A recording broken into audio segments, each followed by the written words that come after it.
Hello, and welcome back to the exploration of space.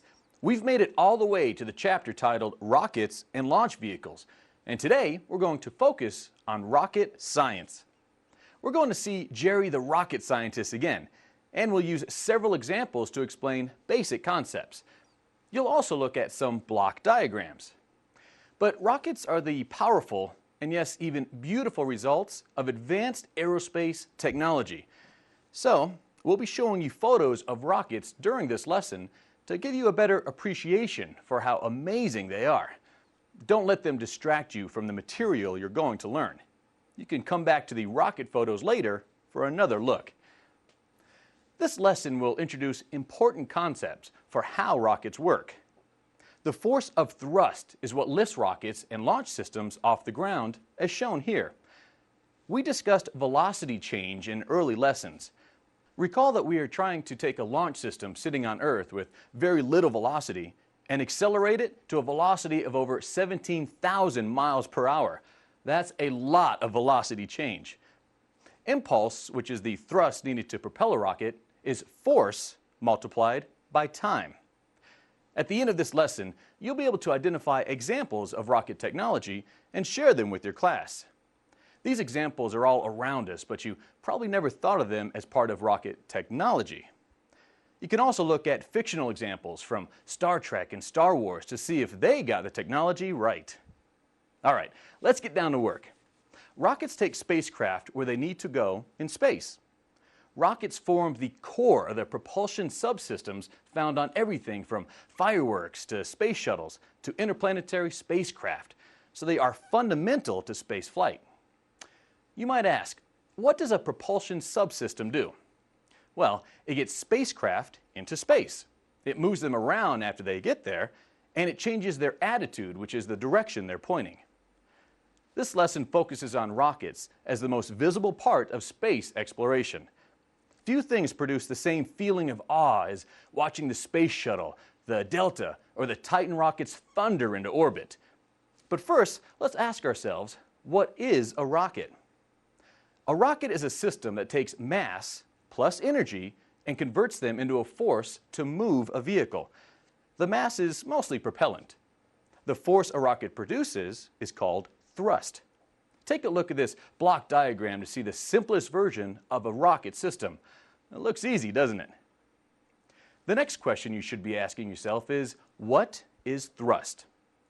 Thrust is the force a rocket produces.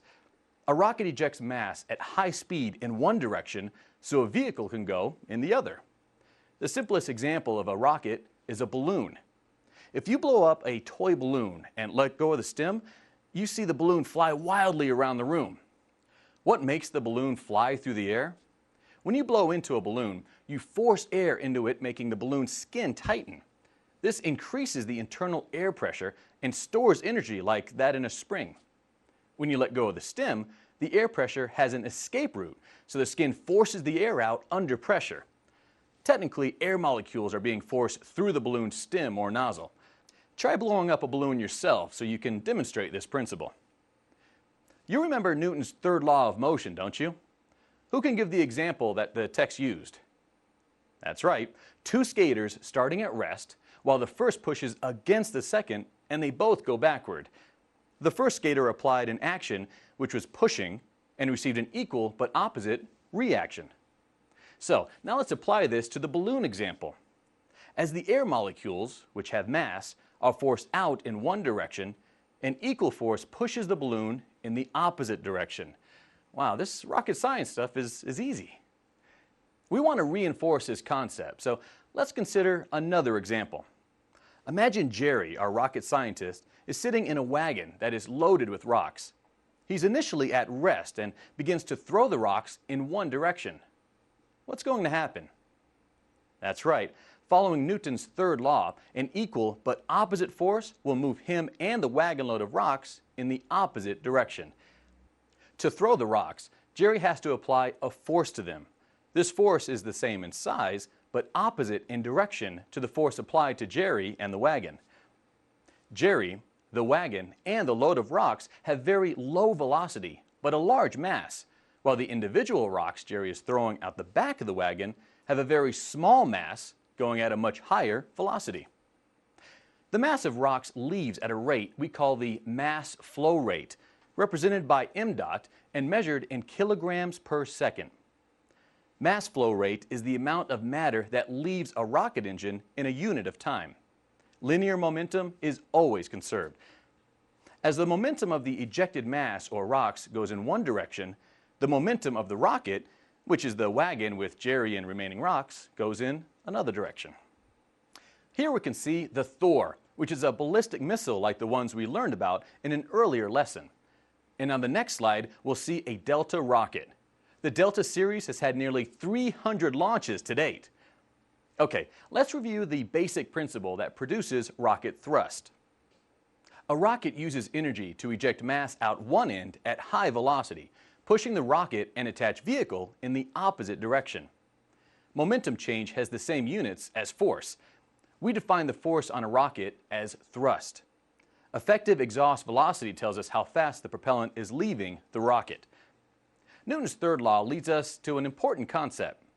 The thrust a rocket produces depends only on the velocity of the propellant ejected and how much mass is ejected in a given time, which we call mass flow rate, or mdot.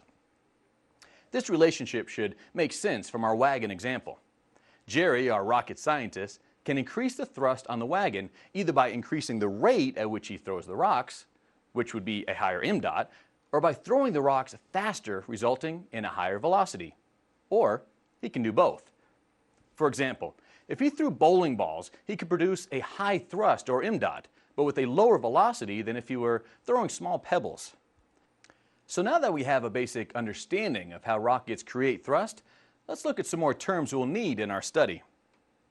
A rocket produces thrust that pushes on a vehicle. You push on a door to make it open. If you hit a baseball with a bat, the ball flies to the outfield. Hopefully. So our wagon example has shown us that a rocket produces thrust that pushes on a vehicle. If we know how long the thrust acts on a rocket, we can estimate the amount of impulse, force times time, that we have provided. Here we say a baseball player at bat. Assuming he hits the ball, he will apply a very brief force to the ball, so we have strong force acting for a very brief time. As the baseball comes over home plate, it has a certain mass and velocity, or momentum. When the bat hits the ball, it causes the momentum of the ball to change, and the ball actually goes in another direction. So by applying an impulse, we can change the momentum of a baseball, or even a spacecraft, by applying a large force over a short period of time, or by applying a small force over a longer period of time. We define total impulse as the result of applying a large force on an object for some length of time. This result is the same as an object's change in momentum. Think about the bat hitting the ball. The muscles in your arms produce the force, which you apply on the ball for a short time. This applied force produces a total impulse on the ball, changing its momentum and driving it out over the fence. Impulse works the same way for rockets as it does for baseballs. We can produce the same impulse for a rocket by applying a small thrust over a long time or a large thrust over a short time. Although total impulse is useful for telling us the total effect of rocket thrust, it doesn't tell us about rocket efficiency. So, to compare the performance of different types of rockets, we need something new called specific impulse, which is one of the most useful terms in rocket science. Specific impulse tells us the cost, in terms of the propellant mass, needed to produce a given thrust on a rocket. The higher the specific impulse, the more efficient a rocket is. In other words, specific impulse tells us how much bang for the buck we get for a given rocket. The higher the bang, the better it is in terms of a rocket's overall efficiency. The analogy here is miles per gallon of gasoline for your car. The more miles per gallon your car provides, the more efficient it is.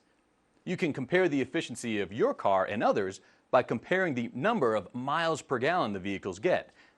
Specific impulse provides a way for us to compare the efficiency of rockets.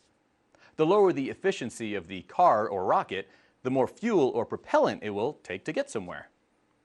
Okay, here's something we can all identify with. When you take a long trip in your car, you have to make sure you'll have enough gas in the tank to get there.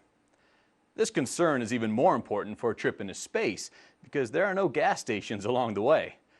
But how do we determine how much gas or propellant we need for a given mission? Well, it's not as hard as you may think. When we determine how much propellant we need for a given mission, we know that some rockets are more efficient than others.